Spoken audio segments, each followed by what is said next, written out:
नमस्कार। आप सभी का स्वागत है मेरे इस यूट्यूब चैनल में। मैं Chandrashekhar Rai, assistant professor, Kashi Sahu college Saraikela, department of history, Kolhan university. प्यारे स्टूडेंट्स, आप सभी का मेरे इस यूट्यूब चैनल में स्वागत है। और आज हम इस वीडियो के माध्यम से यूजी सेमेस्टर 4 के बच्चे, चाहे वो जीई के हो, चाहे वो डीएससी के हो, चाहे ऑनर्स, CC9 जो पेपर है, जीई डीएससी के लिए तो एक ही पेपर है लेकिन टॉपिक मिल रहा है। ऑनर्स के बच्चे के लिए CC9 के लिए यह वीडियो बहुत महत्वपूर्ण होने वाला है। आप इसको ध्यान से देखिएगा, समझने का प्रयास कीजिएगा और आप परीक्षा में कैसे लिखेंगे, आप इसको देखने के बाद, सुनने के बाद आपके अंदर जो भी है विषय वस्तु की जानकारी आपको मिल जाएंगे। आज हम चर्चा करने वाले हैं कि भारत में प्रेस का विकास। प्रेस से आप सभी परिचित हैं, समाचार पत्र, पत्रिका, जिसके माध्यम से लोग अपने विचारों को प्रकाशित करते हैं, विचारों को देने का प्रयास करते हैं। तो भारत में प्रेस का विकास कैसे हुआ? तो सही मायने में भारत में जो प्रेस का विकास है वो यूरोपीय लोगों के द्वारा हुआ। जो भी यहां पर लोग आए, जो भी कंपनियां आई, आपको पता है पुर्तगाल लोग पहले भारत की खोज किए, यानी यूरोपियों के द्वारा यहां पर प्रेस का विकास किया गया है। 16वीं शताब्दी में पुर्तगाल के द्वारा, है ना, यहां पर प्रेस के लिए सबसे पहले प्रयास किया गया। और आप देखिएगा, ये क्वेश्चन आपके लिए इंपॉर्टेंट बन जाएगा। जेम्स अगस्टस हिक्की के द्वारा सबसे पहले जो समाचार पत्र प्रकाशित हुआ उसको द बंगाल गजट कहा जाता है। ठीक है, जेम्स अगस्टस हिक्की बहुत इंपॉर्टेंट नाम है, इसको नोट कर लीजिएगा, डेट भी याद कर लीजिएगा, 1780 बहुत इंपॉर्टेंट डेट है। आगे हम लोग चर्चा करते हैं कि यदि बात करें कि कोई भारतीय, पहला भारतीय जिन्होंने सबसे पहले समाचार पत्र को लिखा, छापा, कोई भारतीय ने यदि इस तरह का प्रकाशित करने का काम किया है तो उनका नाम है Gangadhar Bhattacharya. This is the very very important name. Gangadhar Bhattacharya पहले भारतीय थे जिन्होंने सबसे पहले समाचार पत्र प्रकाशित किया और उनका नाम था Bengal Gazette. The Bengal Gazette नहीं है, बंगाल गजट है, इसमें अंतर है। प्यारे बच्चों, यदि हम बात करें कि हिंदी में प्रकाशित सबसे पहला समाचार पत्र किनके द्वारा था, तो ये है आपका जुगल किशोर के द्वारा। किसके द्वारा? जुगल किशोर के द्वारा। और उसका नाम था उदंड मार्तंड। क्या नाम था उसका? उदंड मार्तंड। बहुत इंपॉर्टेंट है, बहुत बहुत इंपॉर्टेंट है। प्यारे बच्चों, यदि हम बात करें कि भारत में प्रेस के लिए यदि किसी व्यक्ति के द्वारा सबसे ज्यादा प्रयास किया गया है तो हमें राजा राम मोहन राय जी को नहीं भूलना चाहिए। वो केवल विद्वान ही नहीं, कई भाषाओं के जानकार ही नहीं, बल्कि एक अच्छे वक्ता भी थे, एक अच्छे लेखक भी थे। उनके अंदर सारा गुण भरा हुआ था और आपको जानकारी होना चाहिए। यानी एक तरह से आप कह सकते हैं कि वे हमारे पुनर्जागरण के जनक हैं। प्रेस के आप उनको जनक भी आप कह सकते हैं, राजा राम मोहन राय जी के द्वारा। जैसे उनके द्वारा सोम प्रकाश प्रकाशित हुआ, ठीक है, जो बांग्ला भाषा में था। सॉरी, सोम प्रकाश नहीं, संवाद कौमुदी। सोम प्रकाश तो ईश्वर चंद्र विद्यासागर के थे, ठीक है। संवाद कौमुदी जो थे वो बांग्ला भाषा में था और मिरातुल अखबार जो फारसी भाषा में थे। प्यारे बच्चों, इस तरह से प्रेस का यहां विकास हुआ। प्रेस चलते गए। 1780 में आपको मैं बताया कि बंगाल गजट शुरू हो गए। लेकिन जब यहां अंग्रेजों को लगने लगा कि हमारा जो है सो पोल खुल रहा है, हमारी सच्चाई सामने आ रही है, लोगों में जागरूकता फैल रही है, तो वो तरह तरह के नियम कानून लेके आ गए। और सबसे पहले जिसने नियम कानून लेकर के आया वो थे लॉर्ड वेलेस्ली। लॉर्ड वेलेस्ली आपको मालूम होना चाहिए, जिन्होंने सहायक संधि लागू किया था, सब्सिडरी अलायंस। उन्होंने ही 1799 में प्रेस सेंसरशिप अधिनियम ले आया, और फिर आगे चल करके लाइसेंसिंग अधिनियम जो है 1823 में जॉन एडम्स ने लेके आया। ठीक है, तो इस तरह से हमारे यहां के प्रेस को दबाने का प्रयास किया जाने लगा अंग्रेजों के द्वारा, ताकि हम अपने विचारों को सामने नहीं ला सके, लोगों को जागरूक नहीं कर सके, राष्ट्रवाद की भावना नहीं पनपे। उसके दिमाग में यही था। लेकिन आगे चल करके प्रेस को जिन्होंने मुक्त दिलाने का प्रयास किया, उसका नाम था चार्ल्स मैककॉक। मुक्तिदाता, प्रेस का मुक्तिदाता उनको कहा जाता है।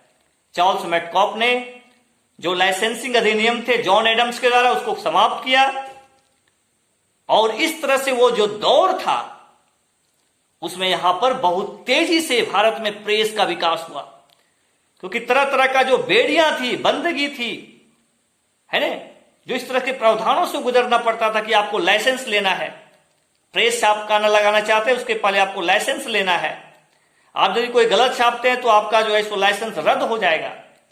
तो इस तरह से लोग चाह करके भी अपनी भावना को उजागर नहीं कर पाते थे। लेकिन मैककॉक ने इसमें ढील दिया, जिसके वजह से यहां पर प्रेस का काफी विकास हुआ। प्यारे बच्चों, फिर एक दौर आया लॉर्ड लीटन के पीरियड में, जिन्होंने वर्नाकुलर प्रेस एक्ट लेकर आ गए। और वर्नाकुलर प्रेस एक्ट क्या था? हमारी देसी भाषा, अब देसी भाषा में समाचार पत्र को नहीं छाप सकते थे। लॉर्ड लीटन ने वर्नाकुलर प्रेस एक्ट लेके आ गया, ताकि हम अपनी देसी भाषा के माध्यम से जो लोगों में राष्ट्रवाद की भावना फैलाना चाहते हैं उस पर विराम रख सके। ठीक है, और आपको मालूम होना चाहिए, ठीक है, आपको मालूम होना चाहिए कि ये बहुत ही महत्वपूर्ण एक अधिनियम था।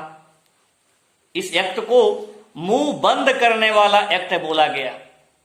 मुंह बंद करने वाला एक्ट यदि किसी को बोला गया तो वर्नाकुलर प्रेस एक्ट को बोला गया। लीटन कब लाया? 1878 में लेके आए। लेकिन 1882 में जब लॉर्ड रिपन जी आए, आपको मालूम होना सबसे अच्छे वायसराय थे लॉर्ड रिपन। उन्होंने इनके जो वर्नाकुलर प्रेस एक्ट थे उसको रद्द किया। ठीक है, तो रद्द करने के बाद फिर से जो है सो प्रेस का यहां पर विकास हुआ। बहुत सारे लोग, अब गांधी जी को ही ले लीजिए, अपने पत्र पत्रिका के माध्यम से उन्होंने राष्ट्रवाद की भावना पनपाने का काम किए। सत्याग्रह का जो है सो सत्याग्रह जो उनका इतना चला, उसमें बहुत ज्यादा योगदान है अखबारों का, पत्रिकाओं का। इंडियन ओपिनियन साउथ अफ्रीका में जब थे वहां से उन्होंने स्टार्ट किए।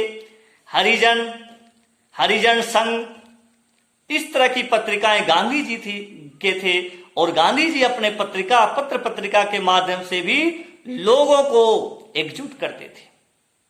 ठीक है, तो कई लोग, ऐसा नहीं कि केवल गांधी जी, और भी लोग जैसे इंडिपेंडेंट मोतीलाल नेहरू जी के थे।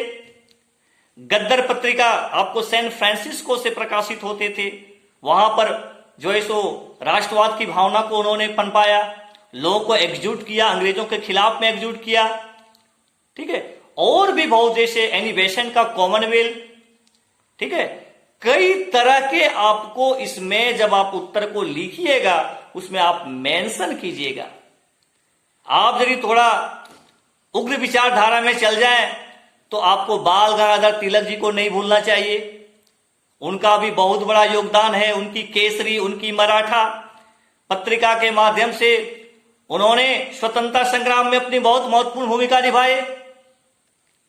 तो इस तरह से आपको एक लिस्टेड करके जिनका योगदान ज्यादा था, जिनकी पत्रिकाओं का योगदान सबसे ज्यादा था, उनको जो है सो आपको मेंशन करके एग्जाम में लिखने का प्रयास करना है। तो इस तरह से इस टॉपिक को आप तैयार करने का प्रयास कीजिएगा। बहुत तरह की पत्रिका हैं, ठीक है, बहुत तरह के अखबार हैं जिनके माध्यम से स्वतंत्रता संग्राम में एक नई जान डालने का काम किया, लोगों को एकजुट करने का काम किया। प्यारे बच्चों, एक बहुत महत्वपूर्ण टॉपिक है। इसको आप किसी भी सोर्सेस के सहारा से आपके पास जो भी बुक्स हैं सभी में लिखे हुए हैं। मेरा इस वीडियो के माध्यम से मेरा भावना यही था कि आप जो है उसको थोड़ा सा ध्यान करके उसको पढ़ने का प्रयास कीजिएगा। चलिए, तो ये बहुत सिंपल वीडियो है, भारत में प्रेस का कैसे विकास हुआ उसको आप देख लीजिएगा। साथ ही साथ हम जो यहां पर एक टॉपिक और चर्चा करने वाले थे वो था कि भारत में आधुनिक शिक्षा का विकास कैसे हुआ, आधुनिक शिक्षा के विकास में किनका योगदान रहा, कैसे कैसे यहां पर जो है सो मॉडर्न एजुकेशन आया। प्यारे बच्चों, आप जानते हैं प्राचीन भारत के इतिहास में भी, आधुनिक मध्यकालीन भारत के इतिहास में ऐसा नहीं कि हमारे यहां शिक्षा व्यवस्था नहीं था, उसका तरीका अलग अलग थे। गुरु आश्रम थे, लोग वहां जाते थे, गुरु के आश्रम में रहकर पढ़ाई करते थे। मध्यकालीन में मदरसा आ गए, मंदिर मठों में जाकर पढ़ते थे। लेकिन जब यहां पर कंपनियां आने लगी, यूरोपीय कंपनियां आने लगी, तो यहां पर मॉडर्न शिक्षा का विकास होना शुरू हो गया, अंग्रेजी शिक्षा का विकास होना शुरू किया। ठीक है, तो ये बहुत इंपॉर्टेंट है और इसके पीछे सबसे बड़ा राज था। कैसे इसकी शुरुआत होती है कि ईसाई मिशनरी यहां आना शुरू हो गए, और ईसाई मिशनरी आने के पीछे दूसरा तर्क था, वो यहां पर अपनी ईसाई धर्म को फैलाना चाहते थे। बहुत तरह के वो मिशनरी स्कूल खोले अंग्रेजी शिक्षा को बढ़ावा देने के लिए, अपने ईसाई धर्म के प्रसार करने के लिए। लेकिन इसी क्रम में हमारे यहां जो है सो इंग्लिश एजुकेशन को बढ़ावा मिला। ठीक है, और आगे चल करके आप देखिएगा 1813 में यहां पर एक नियम आ गया कि प्रत्येक साल जो है आपको 1 लाख रुपए का प्रावधान किया गया शिक्षा के विकास के लिए। लेकिन अंग्रेजी एजुकेशन को जिन्होंने सबसे ज्यादा प्रश्रय दिया, महत्व दिया था, वो बेंटिंग के काल में मैकाले ने किया, क्योंकि मैकाले अंग्रेजी शिक्षा पर काफी जोर दिए। वो अंग्रेजी शिक्षा को बढ़ावा देना चाहते थे। वो यहां की शिक्षा व्यवस्था को मजाक उड़ाते थे कि यहां एक भी बढ़िया पुस्तकालय नहीं है, यहां की शिक्षा व्यवस्था बहुत निम्न कोटि का है, और मैं उद्धार करने आया हूं भारतीय का। और उद्धार तभी होगा जब यहां पर की शिक्षा व्यवस्था को सुधारा जाएगा, जब अंग्रेजी शिक्षा को बढ़ावा देगा। ठीक है, ऐसी बात नहीं है बच्चों कि हमारे यहां अंग्रेजी लोग नहीं जानते थे, पाश्चात्य ज्ञान नहीं था। आप राजा राम मोहन राय को ले लीजिए, वो पाश्चात्य शिक्षा का समर्थन करते थे, ज्ञान विज्ञान का सपोर्ट करते थे। लेकिन शुरुआत तो शुरू से हो गए थे, हमारे यहां प्रयास भी लोग कर रहे थे, राजा राम मोहन राय जैसे लोग प्रयास कर रहे थे कि लोगों को विज्ञान भी पढ़ना चाहिए, गणित भी पढ़ना चाहिए, नई नई ज्ञान लेना चाहिए। लेकिन मैकाले के आने के बाद जो है इंग्लिश एजुकेशन को बढ़ावा मिला, और उसमें यह जोर दिया गया कि कुछ बड़े लोगों को शिक्षित किया जाए, और बड़े लोगों से ही वो धीरे धीरे छन करके नीचे लोग तक एजुकेशन जाएगा। उसके बाद मैकाले के बाद वुड डिस्पैच आए। ठीक है, वुड डिस्पैच ने भी शिक्षा के लिए काम किया, शिक्षा के लिए अलग व्यवस्था किए, विश्वविद्यालय का निर्माण हुआ। महत्वपूर्ण विश्वविद्यालय का जो है सो आपका जो है सो किनके समय में हुआ, वुड डिस्पैच जो आपका आया था, ठीक है, उसके पीरियड में जो है सो यहां पर विश्वविद्यालय का भी निर्माण हुआ। जैसे कलकत्ता हो गया, बंबई हो गया, तथा मद्रास में जो है विश्वविद्यालय की स्थापना की गई। और वुड डिस्पैच को भारतीय शिक्षा का मैग्ना कार्टा कहा जाता है, वुड डिस्पैच को। और केवल वुड डिस्पैच नहीं, 54 में तो वुड डिस्पैच आए, उसके बाद हंटर कमीशन आया आपका 1882 में। हंटर कमीशन देखिए, आपको मालूम होना चाहिए, हंटर कमीशन के पीरियड में यहां पर लॉर्ड रिपन थे, और हंटर कमीशन का उद्देश्य यह था कि प्राइमरी एजुकेशन पर हम जोर दें। प्राथमिक शिक्षा पर यदि किसी कमीशन ने सबसे ज्यादा जोर देने का काम किया वो तो आपका हंटर कमीशन।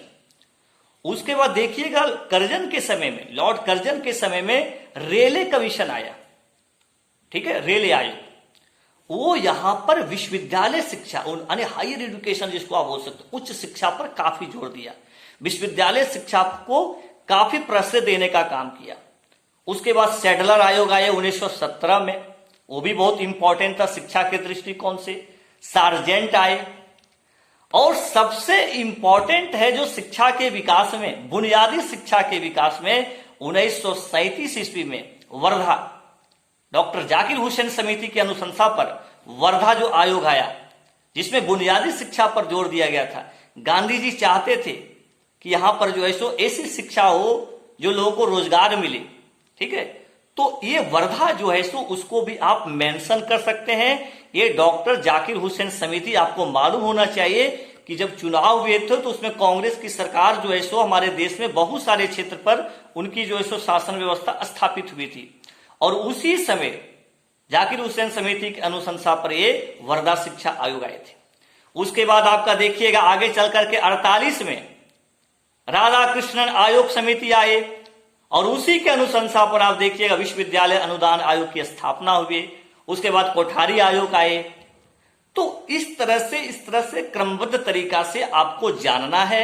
ये दोनों इंपॉर्टेंट टॉपिक हैं, चाहे आप ऑनर्स के विद्यार्थी हो, चाहे आप जी के विद्यार्थी हो, सेमेस्टर 4 के बच्चे जिनका हिस्ट्री जी है, चाहे जो भी ऑनर्स के बच्चे हैं, CC 9 में आपको ये टॉपिक पढ़ना है। ये टॉपिक बहुत ही इंपॉर्टेंट है। क्रमबद्ध तरीके से आप जानिएगा कि कौन कौन कमीशन किससे संबंधित है। तो चलिए, आज का इस वीडियो में हम लोग 2 टॉपिक का चर्चा किए।